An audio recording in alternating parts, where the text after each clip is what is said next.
What's up, YouTube? Time for another market discussion video. This time, we're talking about Yu-Gi-Oh! GX. Okay?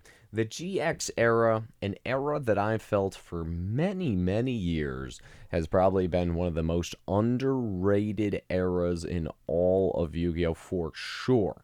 Absolutely.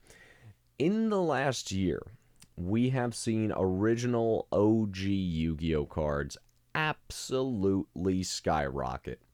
Absolutely skyrockets, especially the secret rare cards, right? What's to say that the GX era isn't going to do the same thing? Now, let's be honest. And let's note and let's take a look at what GX has done in the last few years. Absolutely a massive growth. You know, there was a time when I was picking up Ancient Gear Golem Ultimate Rares, the Creator Ultimate Rares, Sacred Phoenix Ultimate Rares, all those cover cards, you're talking $8. $8 for first edition. I mean, now they're through the roof, right? But we have to understand that there is still opportunity for growth, and the most recent growth of these boxes, okay, there's no doubt about it, there has been some Pokemon people trying to come on into the market and speculate on their own and buy out, quote unquote, all these boxes. But at the end of the day, this false inflation will eventually come back down to normal. But I think the long run of GX has a lot yet more to offer. And a lot of people say, Tim, what are you talking about? It's all about the original sets. That's what everybody knew. Everybody grew up with. That was the most popular, Tim. The original sets. The GX were kind of a gimmick. You know, they created Ultimate Rares, which were cool, and they looked cool, right? But ultimately, they're just a gimmick. You know, the popularity of the game when GX came out, nowhere near what was when Yu-Gi-Oh! Was at its prime and at its height. And you are absolutely correct. When GX came out, Yu-Gi-Oh! Was nowhere near as popular. You're 100% correct.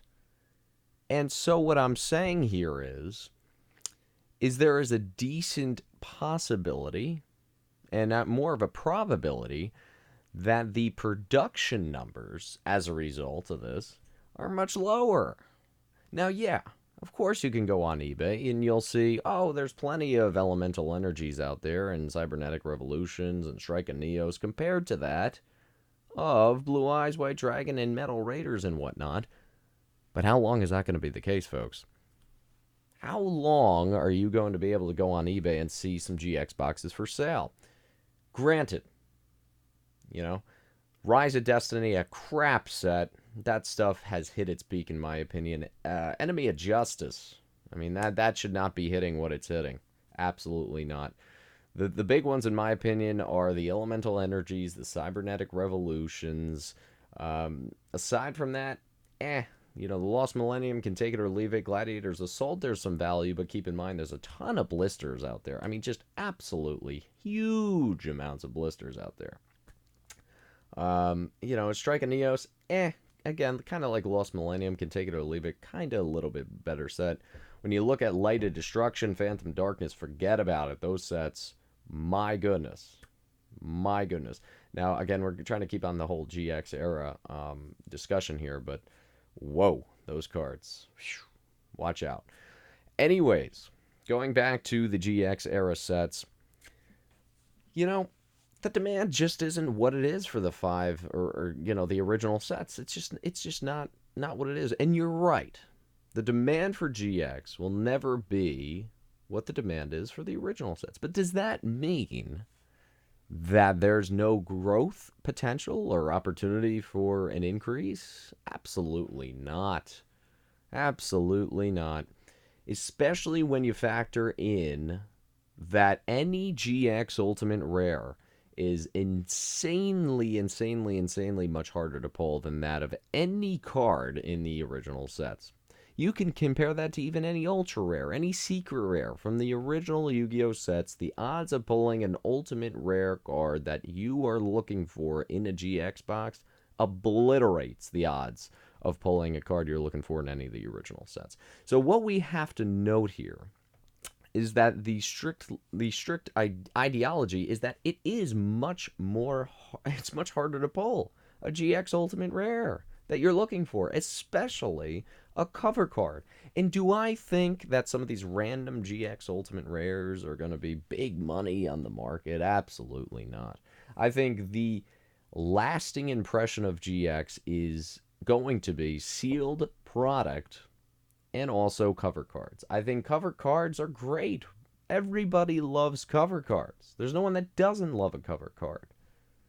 And when you look at GX, you look at the sealed product, and you look at the cover cards in Ultimate Rare.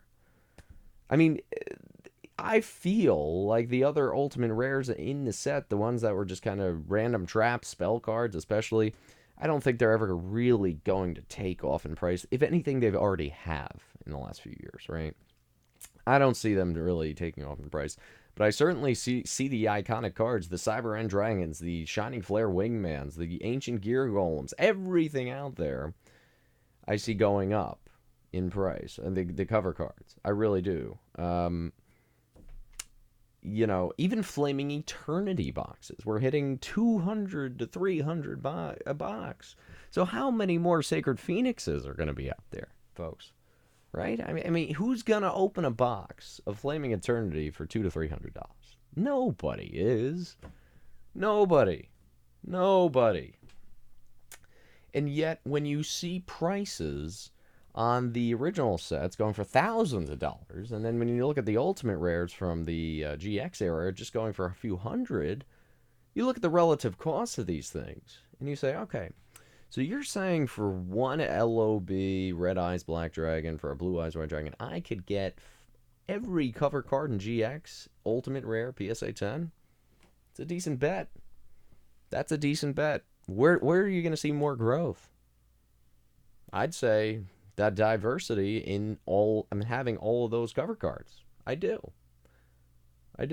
I think the LOB cards are always a safer, stable investment, but I think the GX cards certainly will grow. I think in terms of profit margins and growth margins, you're going to see a better return on GX than you will on the old sets right this second.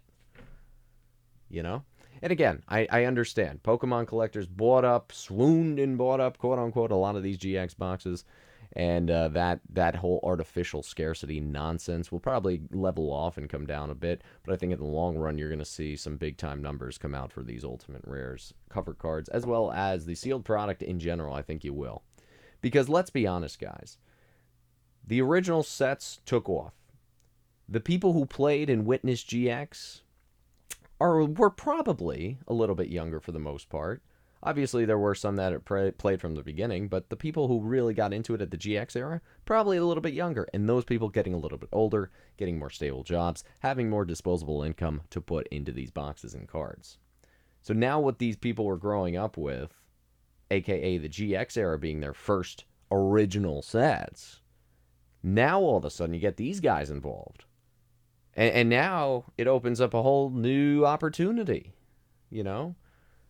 And let's not forget that Ultimate Rares are much harder to grade than any of these original sets as well. Ultimate Rares with that indentation in the square in the back, for those who don't know, it was pressed. The Ultimate Rare indent was pressed harder onto the card, so it was much harder to grade. Way harder to grade. As well as Ghost Rares, but we're not talking about 5Ds. We're not getting involved with that nonsense today. But we will. We will. And so, another last theory of why I think that GX cards will be a pretty solid buy right now in the long run. I do feel that GX cards were printed in lower numbers. I do. And you could say to yourself, Tim, why are you interested in GX? It's all about the original sets. That's when the game was most popular. That's when the show was hot. That's when Yu-Gi-Oh! Was right there with Pokemon, if not even more popular for maybe a few months. And you're 100% correct. Yu-Gi-Oh! Was at its height with those original sets. Yu-Gi-Oh! Died off a little bit.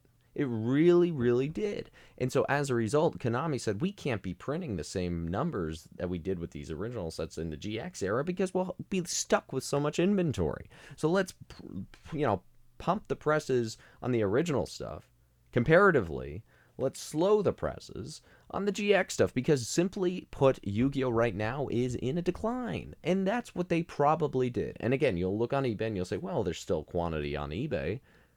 But that doesn't mean the production numbers are higher. Just because there's more on the resale market right now, just because you can find Cybernetic Revolution or Elemental Energy compared to Metal Raiders, that doesn't mean that production numbers are higher. It just means right now the resale availability of GX boxes, there's much more out there on the market currently, but that does not mean that there were less printed.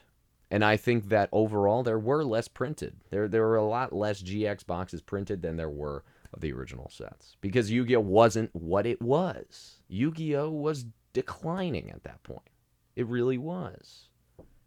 And so that's where, and I think the same with 5Ds. I think there's a lot less quantity produced than there were in the original sets. I think anyone can know that. Anyone can make that inference based on how popular the game was way back then compared to what it was with GX and 5Ds. And as a result, with this shorter supply, it only takes, a few people, especially getting back into it with the GX and 5Ds being their first era, to really get back into it and buy some boxes, get into it, and all of a sudden the shortage is there, right? The shortage of boxes is there. And the supply diminishes and the demand stays the same, if not rises. And you know what that means? Bigger margins on that stuff. So I compare GX to the quote-unquote dead era, of Pokemon.